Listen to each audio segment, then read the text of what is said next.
reference. Because that was after Reagan got shot. Yeah, yeah, right. and like W was in the air, or George H. Bush was in the air or something like Yeah. that, flying back. Reagan was on the operating room table and the Secretary of Defense came out and said, I'm in control. Well, no, you're not.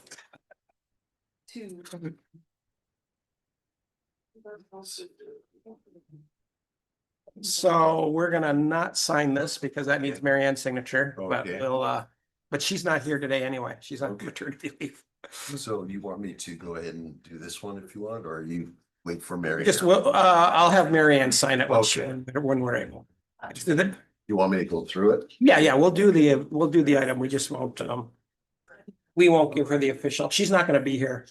She's, I don't know if she's either on maternity or, off. She's No worries. about ready to start on maternity, but she broke her ankle. So. Good morning to everybody. I'm it today.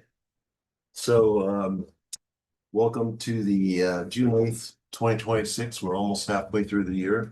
Unbelievable. There's a meeting ID number on here, 8450083. It's 6234, passcode 692252. To attend by phone, it's 669-900-6833. It's on the agenda. So public comments may be submitted to any item on the agenda by contacting the clerk of the board. Also, let's go ahead and call the meeting to order. Can I have a roll call? City of Carmel by the Sea, Here. City of Gonzales, absent. City of King, absent. City of Marina, here. City of Pacific Grove, Here. and City of Salinas. Here. Thank you. I have a question. Okay, great. Public comments on the matters not on the agenda. You're up to 3 minutes. If there's anybody in the public that wishes to speak. Anybody online? Okay, thank you. Let's go with the consent agenda. Is there any public comment on regards to consent agenda? See anybody? Nobody else, audience. Let's go on with the consent agenda. Do you have a motion to approve the minutes of the board operations meeting? So moved.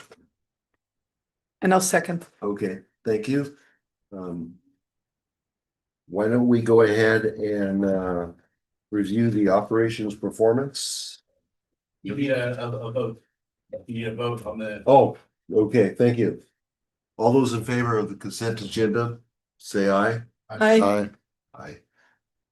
I don't hear anybody no, so the consent agenda is approved. Okay, action items, a review of the operations performance committee. Farrell? Yeah, thank you, Chair. Just ridership continues to be up. All things, being equal, with no changes in our scheduling or routing, or time of service, we can attribute this ridership increase to the higher cost of fuel and many of our longer distance customers being priced out of their cars. We continue to see larger increases on the long distance routes, which would tend to support that as well. Our trolleys are back in service starting Memorial Day weekend, and that all appears to be going well. I've been out there on the bike trail and seeing folks on the trolleys. We continue to do well as far as coach operator recruitment and retention, and we're actually have today more operators than we have on the budget, in the budget, but that's a good thing. That's helping to keep our overtime costs down. And then lastly, most importantly, and we'll see a presentation on this later in the full board meeting, we haven't had a preventable collision with our buses since I believe March 18th. It's well over 700 and maybe 25,000 miles. It's, growing every day. We're trying to get the actual numbers, but that is a remarkable Mhm. accomplishment. I believe it's the longest I've seen. And a lot of credit to our safety and training, and most importantly, our coach operators and our staff that are out there in the field ensuring that safety occurs. But wanted to emphasize that this isn't just our in-service drivers, it's all MST vehicles. So even those drivers who are driving the support vehicles, our trucks, reporting we've not had a preventable collision in months, which is, given the number of miles, that's pretty remarkable. So that concludes my, it is, Yeah. well, it is and it isn't. I mean, you focus on things, and we focus on safety. We shouldn't be surprised, I guess, when it worked out the way we wanted to, but it is remarkable to that effect that we have been so effective. And actually, you'll see that we received some recognition for that fact later in your full board's agenda. That's great. Okay, let's see, that was a review of the operations performance meeting. It was to receive the report. Are there any comments out in the audience on this? Is anybody online? I don't see anybody. Let's move on to the next agenda item. Received presentation on the MST's bus stop shelters, benches, and other amenities distribution. Emma. Patel. Morning, committee members. Emma Patel, Planning Manager. We often get requests to add new amenities to bus stops. Sometimes we're able to accommodate these requests and sometimes we're not. So today I'm going to talk a little bit about the amenities that we have in our system and the thresholds we use to place amenities. Next slide, please.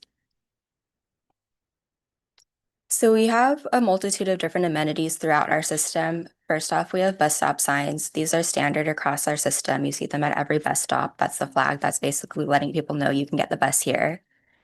We also have benches, shelters, and trash cans. These are typically the most requested amenities. We also have route maps and digital information at some stops as well. Next slide, please. When we're looking at placing new amenities at stops, we look at a couple of different things. First and foremost, we're looking at passenger volumes, or how many people are using the stop. This is the most heavily weighted threshold that we're looking at. We also look at transfer opportunities in major activity centers because this is where people are tending to wait the most.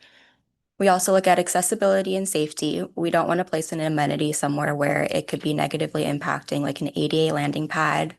We don't want to place an amenity somewhere where it would obstruct the entire walkway. And finally, we're also looking at the availability of resources. Next slide, please. So as I mentioned, rider thresholds are the most important, or passenger volumes. We keep these consistent, so we're staying fair across the board. At 10 boardings a day or more, a stop is eligible for a bench. At 25 boardings a day or more, a stop is eligible for a shelter. At this point, a trash can could also be considered. We would take a look to see if there's another trash can within the vicinity for something like this. At 50 stops a day or more, or 50 passengers a day or more, we would have this a priority for digital signage. These thresholds are pulled specifically from our Title VI service standards so that we're staying fair and transparent across the board. Next slide, please. So about 16% of our stops in the system, excluding transit centers, have more than 10 passengers a day. We have 42% of our stops within the system that have some sort of amenity. Benches are the most common amenity at about 37% of stops, followed by trash cans and shelters. Next slide, please. So overall, our approach is data-driven and it's grounded in ridership and usage across the system.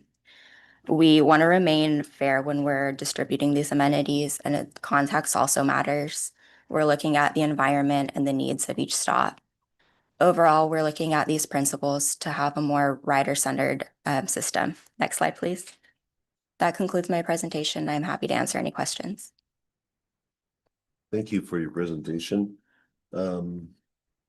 See if anybody's out there in the audience that wishes to speak. I don't hear anybody. Anybody online? I don't see anybody online. So why don't we go ahead and bring it back to the board of directors? Yes, Tony. Well, Ms. Patel, thank you for your report. I was gonna ask you, these bus shelters, how often do we monitor them where, or not, really, but your staff, to see if changes need to be made, either there's a lot of people at a certain bus stop, or, you know, just monitoring for efficiency to, well, take care of the public. Generally, we'll look at that when we get new shelters in. We aren't going to take away a shelter from a stop usually. So when we have more shelters or we have an excess, that's when we'll look at where we could place these. Our fiscal year is also coming up it's ending at the end of June, so that'd be a great time to take a look at where that ridership stands and where we have the shelters. The reason I'm asking, yesterday I just took a little cruise around the Alice area, very busy, over the weekend, especially on Sundays, as you probably already know. There's a bus shelter on, across the street from Cesar Chavez Library, as well as in front of the library. And then there's one shelter that has a nice size bench, but then there's another space for it, I believe it's for wheelchairs. And without exaggeration, I think that when I went over there was like over 20 people waiting. I don't know if that's just for that day or if it happens often, but I know in the Alisal, there's a lot of need to make sure that well, that we can monitor, see if we need another bus shelter close by. I don't know. Yeah, It's just an FYI. that's one of our busiest corridors, if not the busiest corridor within our system. We're also working on the East Alisal BRT project, so we're assessing all of the stops along there. And hopefully that study will give us a better understanding of where we can make the best improvements. And if I may, how often are the bus shelters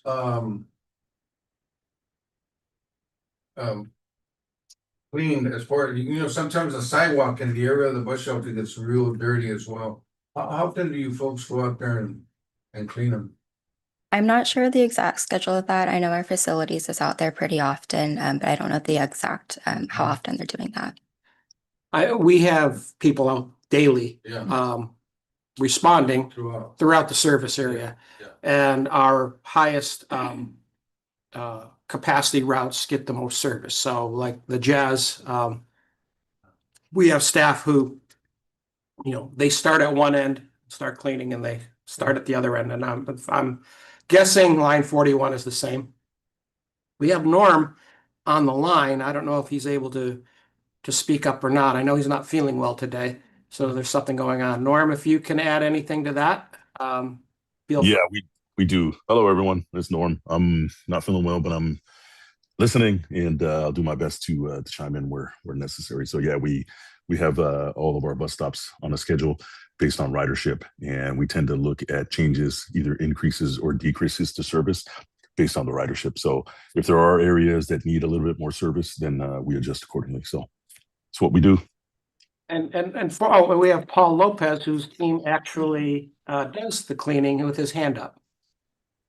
Go ahead, Paul.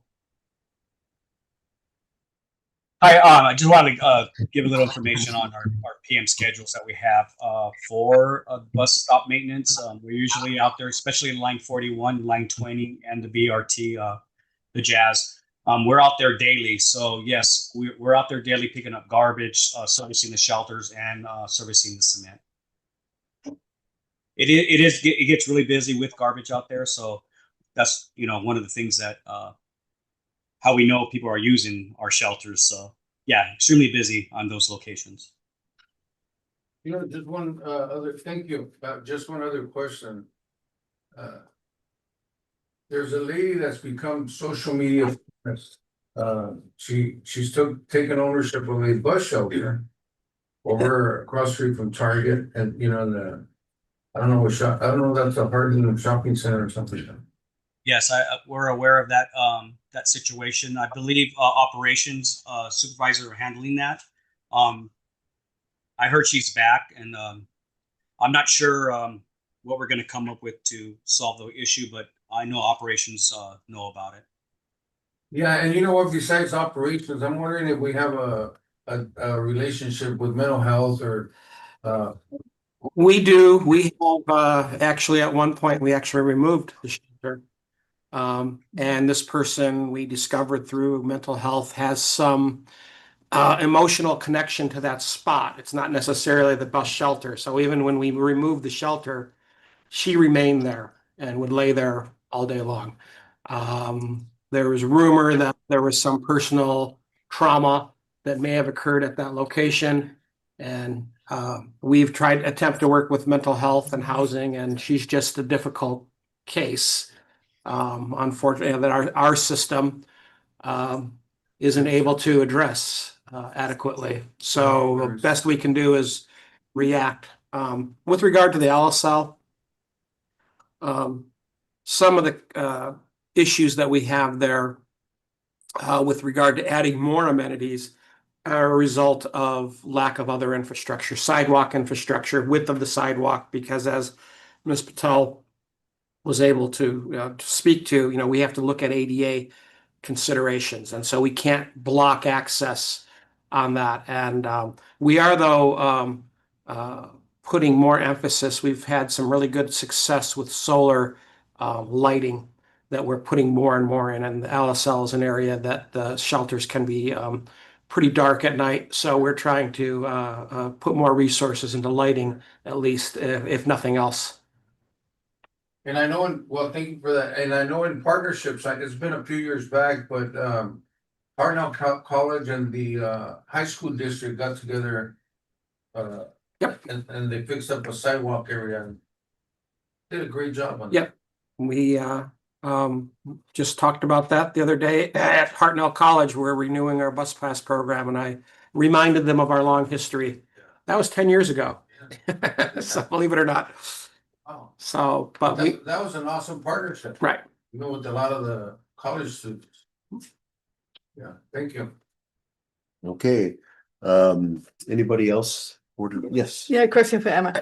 I understand that you need to look at the number of boardings per day before you can put in a bench but I hope that we are lenient with that. If there's a passenger who has a hard time standing and it's a very loyal passenger or a couple of them, I hope that we can be less strict to say, oh no, you cannot get a bench until we have 9 more people there.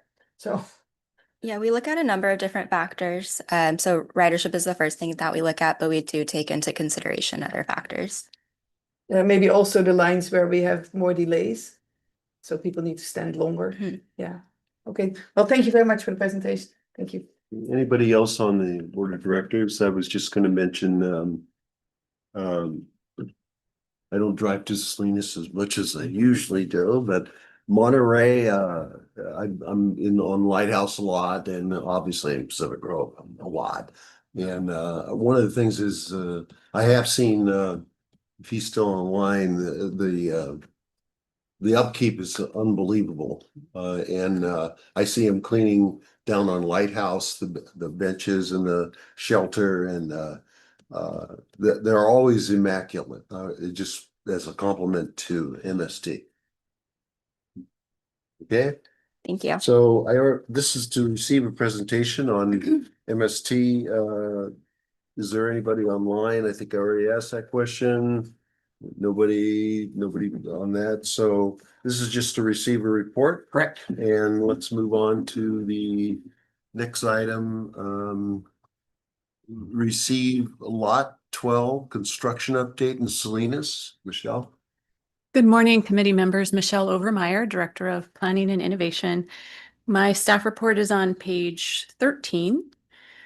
Your committee last received an update on this at your April meeting. And this is the upcoming construction project at Lot 12 on Lincoln Avenue in Salinas. Lot 12 is a vacant parcel across from our Salinas Transit Center, and it's planned to be a 3-story mixed-use development. Groundbreaking is estimated to begin around September 1st of this year, and the construction period will last about 2 years. During those 2 years, the Lincoln Avenue southbound travel lane will be closed, and this will have significant impacts to MST's bus operations into and out of the Salinas Transit Center, which can be offset by moving some of the bus gates to the side streets, Salinas Street and Central Avenue. So MST staff has met with officials at City of Salinas, and we held a site visit with them on May 5th to explain the changes that we need to ensure a smooth operation there. There's a few things that need to happen before that Lincoln Avenue southbound lane closure starts. So MST submitted our official request to the City of Salinas to move some bus gates. The taxi loading zone will have to be relocated, and critical infrastructure, like Emma just talked about, need to be put in. So benches, shelters, trash cans, wayfinding signage at these new boarding locations. And then our frontline staff needs to be trained on the new routing and pickup locations.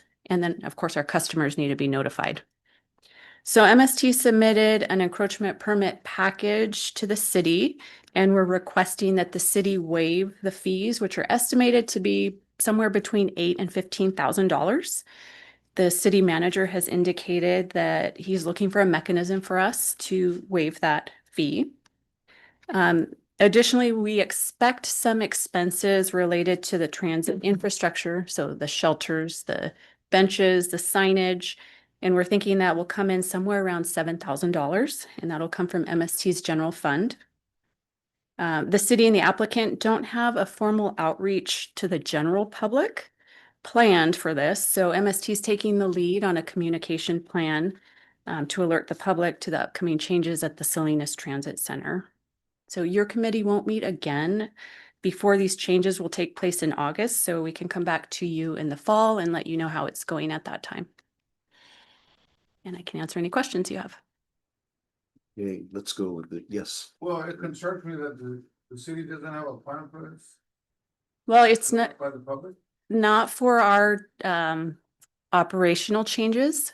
So the project that is creating the change is a private development, and so the city doesn't have plans for communicating the effects of the private development.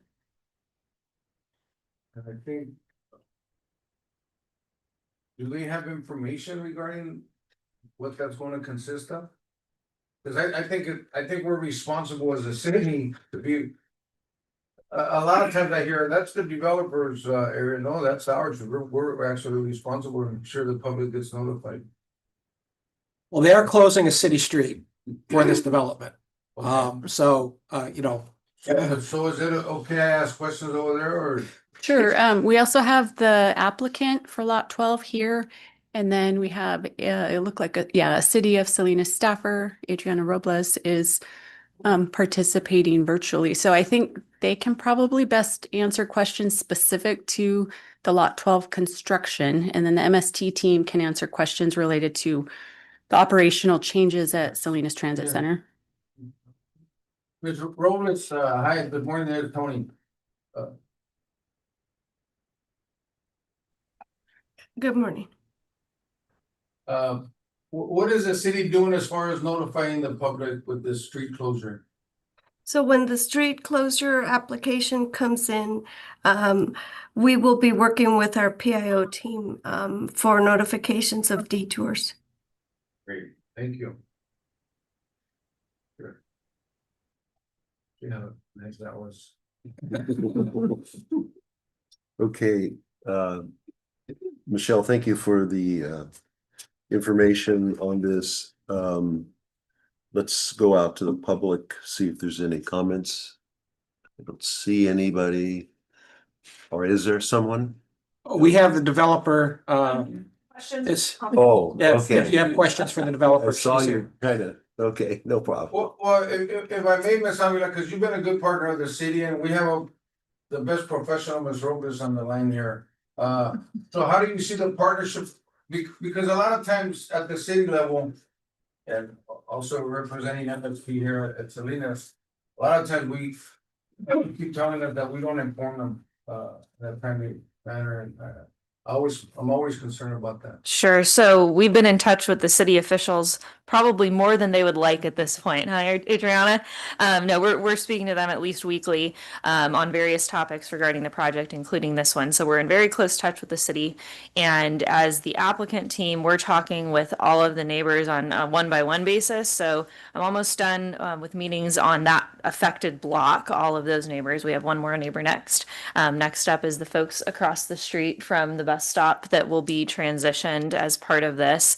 We're also in touch with the Salinas City Center team, Greg Hammer, who's the district manager there. He and I and Steve Ish met the other day and talked through what that would look like in terms of if they have folks out and about in the community that are receiving questions from people in the public who are confused, having a ready-made presentation for them so they're all educated and up to speed. So we're doing the best we can to get the word out while balancing, not causing undue alarm, right? That's always the balancing act. And we don't want to create confusion as the applicant with any notices that the city may put out in a formal way or that MST may put out in a formal way. So trying to thread that needle, but definitely in touch all the time.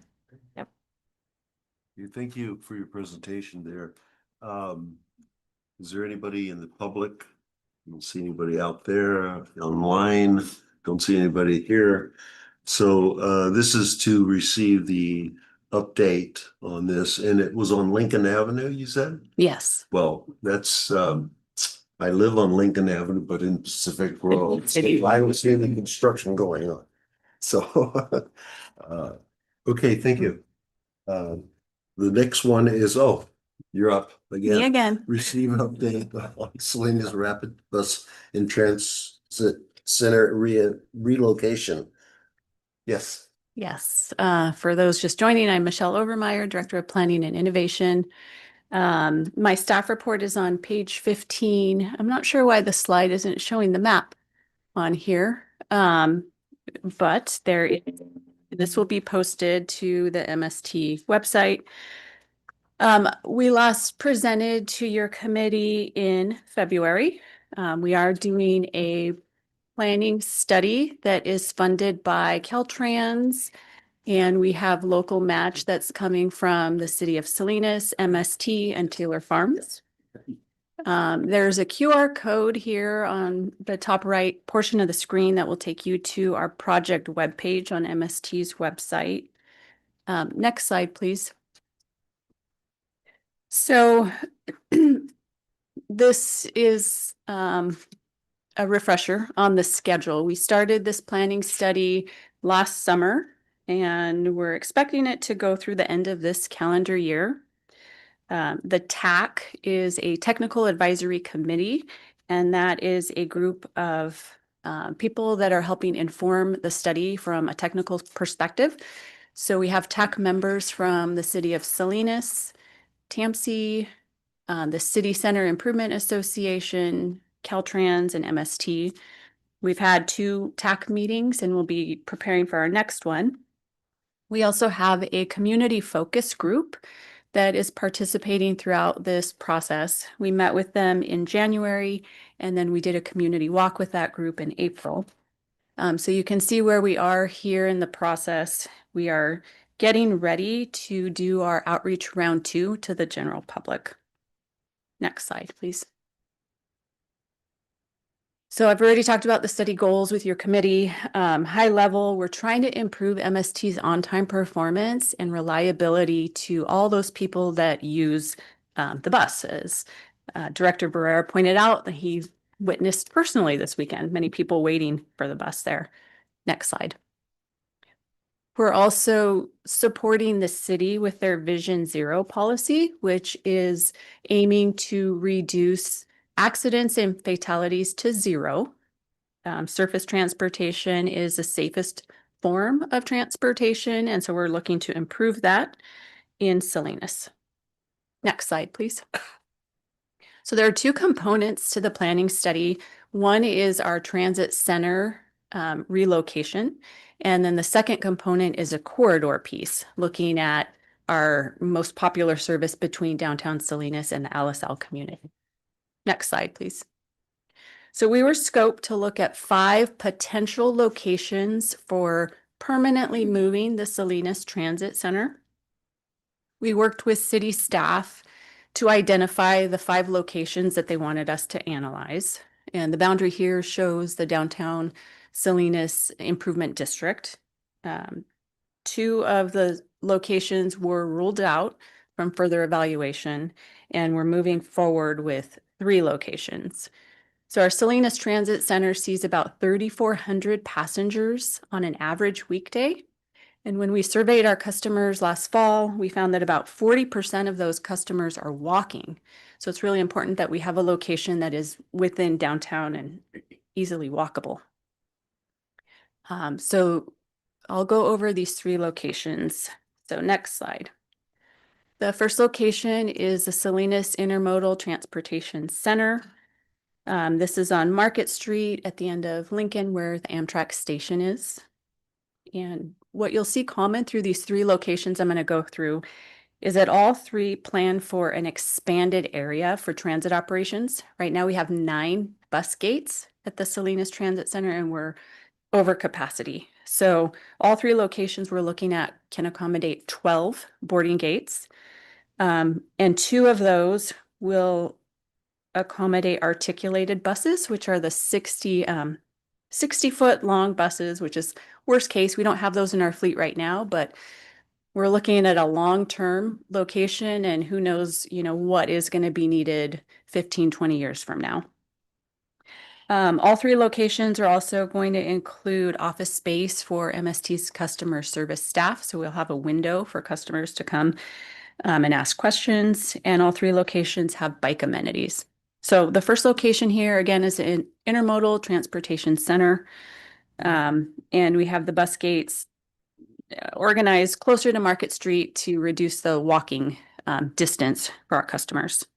Next slide. The second location we're looking at is on Alisal between Church and Lincoln. This is across the street from the post office. It's a surface lot right now. In this location, we're also including a small parking lot to the south because there are land uses around this location that rely on that parking. Next slide. The third site that we're evaluating is on John Street between South Main and Monterey. Bank and Starbucks.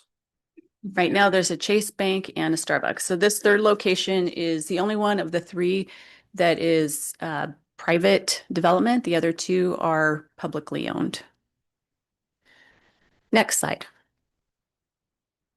So now we'll talk about the corridor. So we're looking at our operations between downtown Salinas and the Alisal community. Next slide. So this past fall, we did a public survey asking the public what they would like to see for improvements to transit operations to speed things along, improve our on-time performance and reliability. The options that were given were side running dedicated bus lanes. So we'd remove 1 lane of mixed flow traffic in each direction and replace that with a dedicated bus lane. The middle option is center running dedicated bus lanes.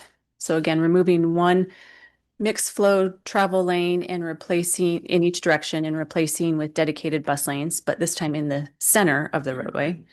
And then the third option on the bottom is no dedicated bus lanes, but general improvements that could help us at intersections and improved bus stops.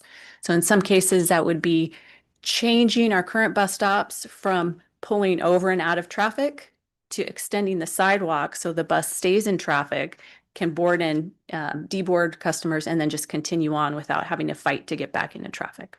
So those are the 3 options that were presented in the survey. Next slide, please. So the map on the bottom left shows the segments we're looking at. Segment 1 is on Alisal from Front Street to Highway 101. Segment 2 is Alisal from Highway 101 to Williams Road. And then segment 3 is from Alisal to Barden along Williams Road. We surveyed the customers. I presented this earlier this year. The public prefers the side running dedicated bus lanes. That was the preference. Next slide. So our planning study has a scope to look at two alternatives. Alternative 1 would be the side running bus lanes, and alternative 2 would be the existing conditions with some improvements. We ruled out the center running dedicated bus lanes because it's a little too complicated operationally for us in this area. And again, there's a QR code here, so you can get to the full site plans on our website. There are several pages. It's too much to show in the slide presentation, but you can access those from MST's website. Next slide, please.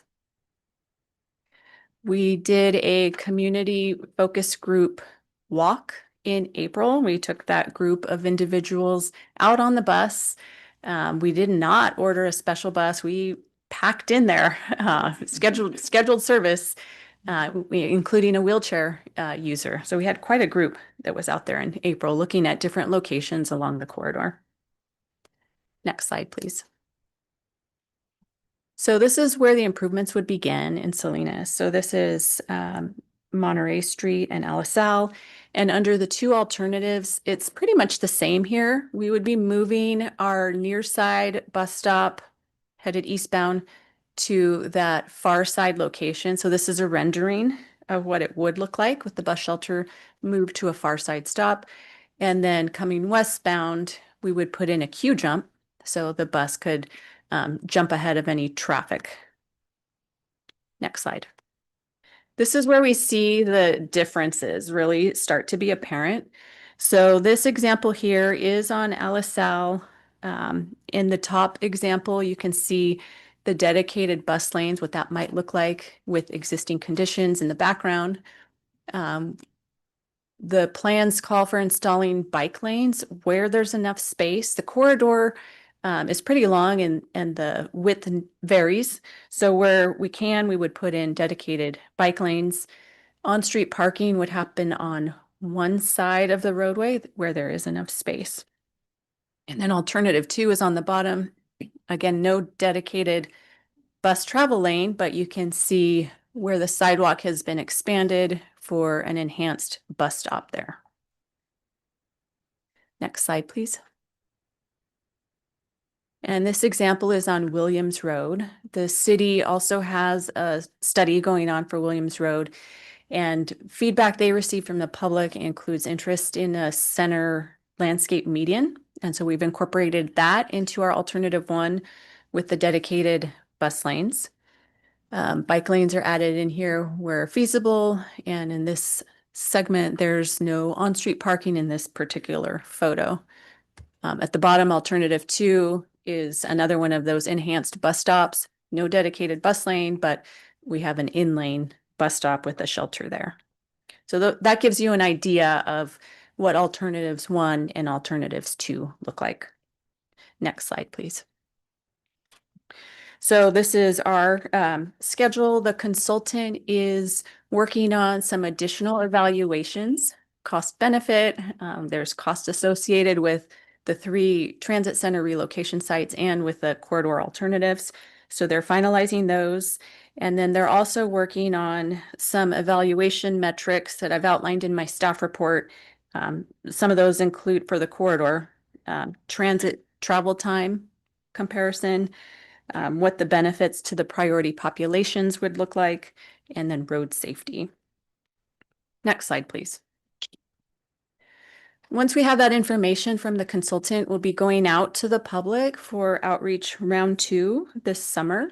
And I'll be sharing that information with the MST board so you can spread the word, and particularly for Salinas residents, so we can get some more feedback on these 3 locations and the 2 corridor alternatives we're looking at. Next slide. And that wraps up my presentation. I can answer any questions. Okay, before we bring it to the board of directors, is there anybody in the public? Not seeing anybody online. Don't see anybody. Let's bring it back to the board of directors. Anybody? Go ahead, Doug. You mentioned that the Chase Bank, are they gonna sell it or? Was that That would have to, be subject to further negotiation. If the owner or the tenants, wanted to stay there, MST would be responsible for relocation of that. So we tend not to want to pursue that because that can become very expensive. Yeah. Having been on the board of directors of the Monterey Credit Union for the past 20 years, myself, I do know that a lot of financial institutions are divesting of brick and mortar branches in favor of online banking. So whether the bank wants to continue in that location remains to be seen. It's subject to other market forces. So we'll see where we're at the time that we're ready to start that process and acquire funding and have a plan. So we could be all trading in Bitcoin by then. With your experience, out of the 3 sites, which one would you say? I mean, can you say which one you would say would be the best? I would say we'll be bringing that back later this year after we have all the evaluations. You're gonna make it. We'll have public input. We'll bring you back with what the public thinks is the best solution. I mean, this is exciting. I mean, I know it's a lot of work. It's exciting work. So with the partnerships, I know there's well, 4 partners, so everything is going smooth with that partnership and We've had technical advisory committee meetings and then some additional meetings. Adriana has her hand up, so I think she wants to talk in a minute. She's one of the individuals from Salinas that's been participating. We also have community development and economic development.